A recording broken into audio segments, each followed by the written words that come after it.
Hydraa operation success. Patan చెరువులో 25 కోట్ల విలువైన 92 ఎకరాల లేఅవుట్ను స్వాధీనం చేసుకున్నారు.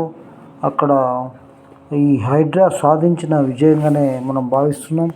ప్రజాపాలనలో బీదవాళ్ళు ఎవరైతే 1980లో కొనుక్కున్నారో వాళ్లకు మళ్ళీ దాన్నే వెంచర్ చేసి ఈ రకరకాలుగా గత ప్రభుత్వంలో జరిగినాయి. వీళ్ళు ఏదైతే పటాన్ చెరు అమీన్పూర్ మార్చి 26 అంటే పిల్లల చదువులు భవిష్యత్తు అవసరాలకు అక్కరకు వస్తాయన్న ఉద్దేశంతో 1100 మంది 46 సంవత్సరాల కింద ప్లాట్లు కొనుగోలు చేశారు. అవి అన్యాక్రాంతమయ్యాయి. దీనిపై బాధితులు పోరాడుతూ అందరూ అధికారులు తిరిగి ఫిర్యాదులు చేస్తూనే ఉన్నారు. చివరకు హైడ్రా ప్రజావాణిలో ఇచ్చిన ఫిర్యాదును కమిషనర్ రంగనాథ్ స్పందించడంతో సమస్య పరిష్కారమైంది.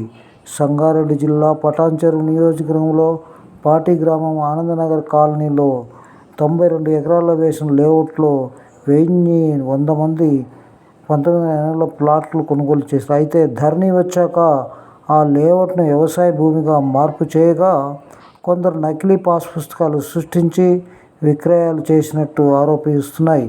ఈ నేపథ్యంలో బాధితుల ఫిర్యాదుతో గురువారం రంగంలోకి దిగిన హైడ్రా అధికారులు లేఅవుట్ ప్రకారం ఉండాల్సిన పార్కు స్థలాలు, రోడ్లు కబ్జా అయినట్లు గుర్తించారు. పూర్తి సర్వే చేసి అక్కడ అక్రమ నిర్మాణాలను తొలగించారు.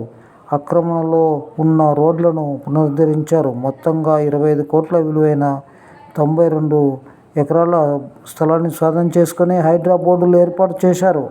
రైతులు అమ్ముకున్న భూమిని మరోసారి రిజిస్ట్రేషన్ చేయడానికి గల కారణాలపై విచారణ చేస్తున్నామని హైడ్రా సిఐ బాలస్వామి చెప్పారు. దీనిపై సమగ్ర విచారణ జరిపి ప్రభుత్వానికి నివేదిక అందజేస్తామని తెలిపారు.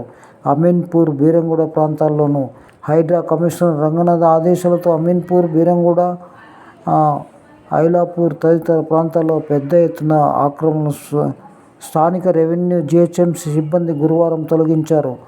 తనకు అందిన ఫిర్యాదులపై హైడ్రా కమిషనర్ రంగంలోకి దిగి బుధవారం అమీన్పూర్, సుడిగాలి పర్యటన చేశారు. స్థానిక రెవెన్యూ, టౌన్ ప్లానింగ్, జీహెచ్ఎంసీ సిబ్బందిపై ఆరోపణలు రావడంతో కమిషనర్ బహిరంగంగానే తీవ్ర ఆగ్రహం వ్యక్తం చేయడం గమనార్హం.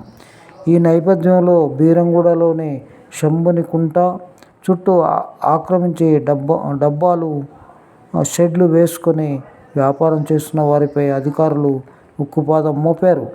993, 630 తదితర సర్వే నెంబర్లలో అసైన్డ్ భూముల్లో కొత్తగా పుట్టుకొచ్చిన నిర్మాణాలను నేలమట్టం చేశారు. వివాదాస్పద ఐలాపూర్ భూముల్లో వెలసిన బేస్మెంట్లను, గదులను తొలగించారు.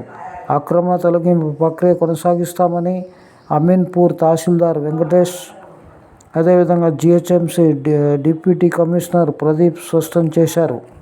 అదేవిధంగా పేదలకు ఎక్కడ ఇబ్బందులు తలెత్తకుండా చర్యలు తీసుకుంటున్నామని చెప్పడం జరిగింది. నమస్తే, థ్యాంక్ యూ. ప్రజాపాలనలో హైడ్రా చేసినటువంటి ఎన్నో దాంట్లో ఇది ఒక మచ్చుతునగా మనం భావిస్తున్నాం.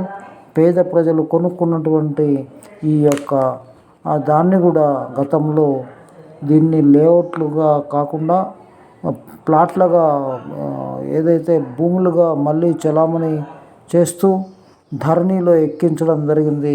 ఇది ఒక తెలంగాణ రాష్ట్రంలో ఇలాంటివి చాలా ఉన్నాయి. వీటన్నిటిని వెలికి తీయాలని మేము కోరుకుంటున్నాం. నమస్తే, థ్యాంక్ యూ. ప్రజాపాలన, ప్రజాప్రభుత్వం సాధించిన విజయంగా భావిస్తున్నాం.